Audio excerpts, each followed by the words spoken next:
mislead people for some other purpose. Damn right, there's a lot of misleading going on, and I think with the information necessary for this House and its committees to do their constitutional role. The government is not willing to release this information. A year ago, we ended up in the same situation. We began debate and hearings on investigations related to foreign interference in this House and its committees in 2020. In November 18th of 2020, a motion that I had moved was adopted by this House calling on the government to produce a robust action plan to respond to the threats of foreign interference. And in the subsequent years of 2021, 2022, 2023, 4 committees of this House, the Procedure and House Affairs Committee, the Canada-China Committee, the Foreign Affairs Committee, and the International Committee Subcommittee on International Human Rights conducted hearings, some 70 meetings, 364 witnesses, 152 hours of testimony, and some 1,902 pages of evidence trying to get to the bottom of foreign interference. And a year ago, the government punted it to NSICOP. Well, NSICOP has done its job and reported its report, which contained the names of members of this House who knowingly and wittingly assisted a foreign state to the detriment of the interest of the people of Canada. And here we are again with the government refusing to release the information. So we are once again left. Showing here. We've already passed a motion like this, by the way. The government didn't do anything because the NDP kept them in power. And back in committee, they do exactly the same thing. They speak, they go to hold press conferences and act all tough. Back in committee, all they do is give all the procedural support necessary for the Prime Minister to cover it up again and again and again. With having to go to an extra parliamentary process to get this referred to Justice Hogue, Commissioner Hogue, at the public inquiry so that we can get to the bottom of this, we can understand who was involved, and action by this House can be taken. Madam Speaker, we had the same problem with the Winnipeg lab documents. It took us 3 years to get that information. We had to resort to an extra parliamentary process through the ad hoc committee to get that done. Madam Speaker, we support the block motion, but I would like to move an amendment to the motion as follows. And the amendment reads, J'ai un amendement pour, mais nous appuyons la motion. We support the motion of my honourable bloc colleagues, but we have an amendment for them in a spirit of collaboration. Replacing paragraph C with the following.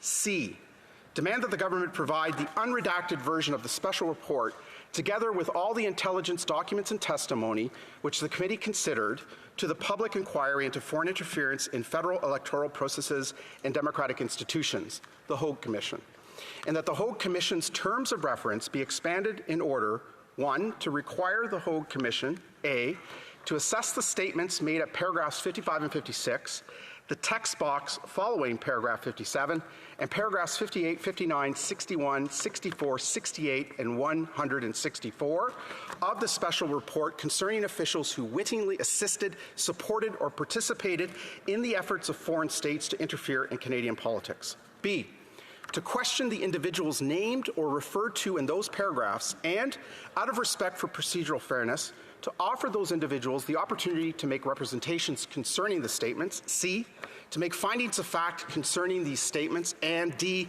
to produce and publish a report by October 1st, 2024 on these matters, including its findings of fact and the names of any current member of the House of Commons it concludes engaged in these foreign interference activities, so that this House may take appropriate remedial action. And 2, allow the Hogue Commission to investigate other foreign interference efforts in relation to Canada's federal democratic institutions, including members of the House of Commons elected in the 43rd and 44th Parliaments, as well as senators. General Parliament Secretary to the Government House Leader. You know, Madam Speaker, it's interesting. The member from Wellington was actually a member of Parliament back in 2013, as was the Conservative leader. When the issue of foreign interference came up, what kind of actions did we see from that member back then and the leader of the Conservative Party? Absolutely nothing, Madam Speaker. And when the Liberal Party tried to create NSICOP when we were third party, what did the member opposite that just spoke say? What did the leader of the Conservative Party say back then? Absolutely nothing. In fact, they opposed it, Madam Speaker. We have this report today because of NSICOP. That's the reason we have the report. Madam Speaker, the hypocrisy is amazing coming from the member opposite. I think it's time that we start working together and recognizing that foreign international interference is serious. When's that member and his leader going to get off the partisan cheap shots and try to get this issue dealt with in a more apolitical fashion? Honourable Member for Wellington Halton Hills. Madam Speaker, I remember well the foreign interference threat activities that were revealed by then Dick Fadden in the public realm in 2013. And they were directed at provincial governments and municipal politicians. And, Madam Speaker, I would note that the then Liberal government at Queen's Park in Toronto discounted that intelligence advice and dismissed it and said that it wasn't sufficient to take action.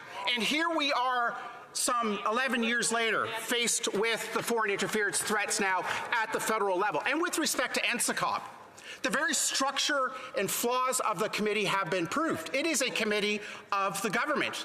And under Section 21, subsection 5, the Prime Minister ordered the redaction of the names of members of this House who were involved in these activities. And that's why that committee should be a committee of Parliament and not an extra parliamentary committee that lies beyond this House and its authority. About similar subject matter, then he would say I violated the rules of national security. I know exactly what he's up to.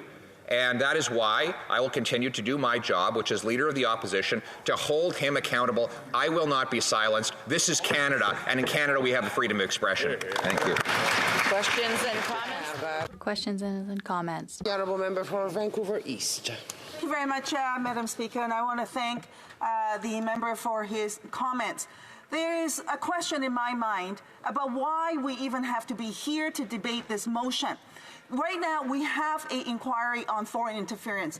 Commissioner Hogue has been given the mandate to do exactly that work. Shouldn't the government really just give all the documents unredacted, both within Cabinet and what NCCOP received, to Justice Madam Hogue for review so that we can have faith in the determination of the outcome of foreign interference activities related to Canada?